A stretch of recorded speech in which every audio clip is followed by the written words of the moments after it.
All right, joining me now is Nikki Haley, former ambassador to the UN. Ambassador, thanks for joining me. I appreciate it. I want your take. I think you and I would both agree that we feel like Vladimir Putin is a war criminal. But diplomatically, do you agree that Joe Biden and the White House should be classifying Putin that way?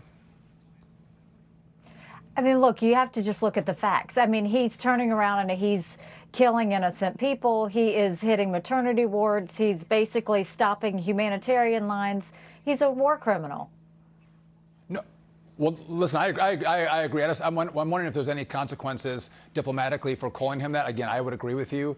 And as you navigate the world and trying to bring peace to Ukraine, does this make it more complicated, I guess is my question. Well, it's only complicated in that the lawyers want to get hold of it. And I think they're talking more about paper and shuffle work. But I think Biden needed to call him a war criminal. I think it's the right thing to do that. And I think that anybody that sees what's happening would know that he's a war criminal.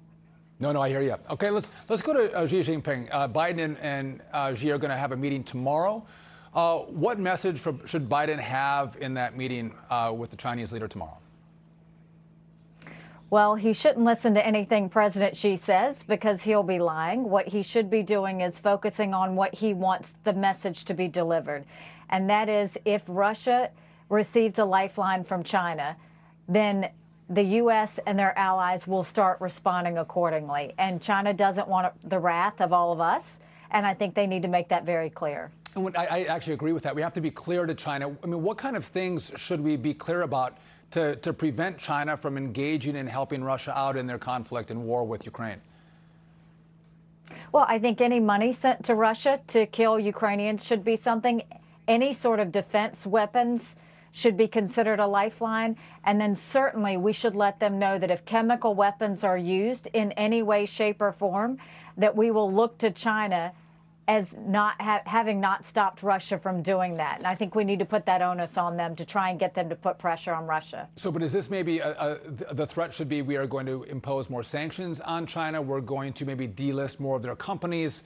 What threats do you think will move China to say, okay, listen, the consequence of us helping Russia out are too great for our economy. We're going to stay out of this conflict. What is that? You know, one of the things that we did at the United Nations and one of the things that President Trump did is we didn't show our cards. Yes. We just put the threats out there. And I think that's where Biden has been wrong. He said what he won't do. You shouldn't say what you will or won't do. You should just challenge them and say they don't want to find out. I think that's a really good point.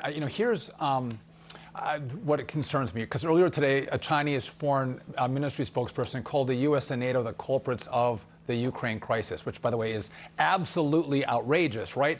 So when you look at trying to move China away from Russia, but China's calling us the culprits and NATO's the culprit for the conflict, do you really think we can get China to sit on the sidelines? So first of all, you should read a lot into that, because that shows you right there that China is on Russia's side.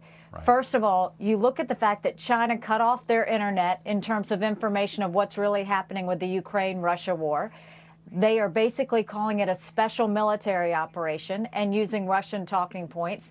Now they're blaming the U.S. and the West for war. So Biden should know when he goes and sits down and has that meeting that he's talking with the senior partner of this whole enemy regime. And so I think the fact that China said that, they totally showed their cards. They told us that what they're doing is basically talking for the Russians. Totally. So, but I want to get your take on this, Ambassador, because I would hope that the UN would be a little more engaged in this conflict, have a stronger voice in the conflict. And you look at the UN, where you were the ambassador, and they're basically nowhere to be found. I mean, what is the purpose of the UN to not go, listen, this is wrong, this is a war, this is an invasion, and we're going to condemn Russia for it? But they're silent, Ambassador. I mean, that was my life for 2 years, is that it's hard to get them to do anything. I mean, the fact that Russia's on the Human Rights Council tells you everything you need to know. The fact that Iran is now heading up the Women's Rights Commission tells you even more than that. I think that it was great that they all voted to condemn Russia. That was actually a major thing for them. But look, I think that the U.S. and our allies should be railing at the UN every single day. That's what I would be doing, is a press conference calling out Russia, calling out China, calling out Iran, calling out anyone that is doing anything that's hurting innocent civilians. And again, Ambassador, they sit on the sidelines. They're not engaged. And I thought that was the purpose of the UN.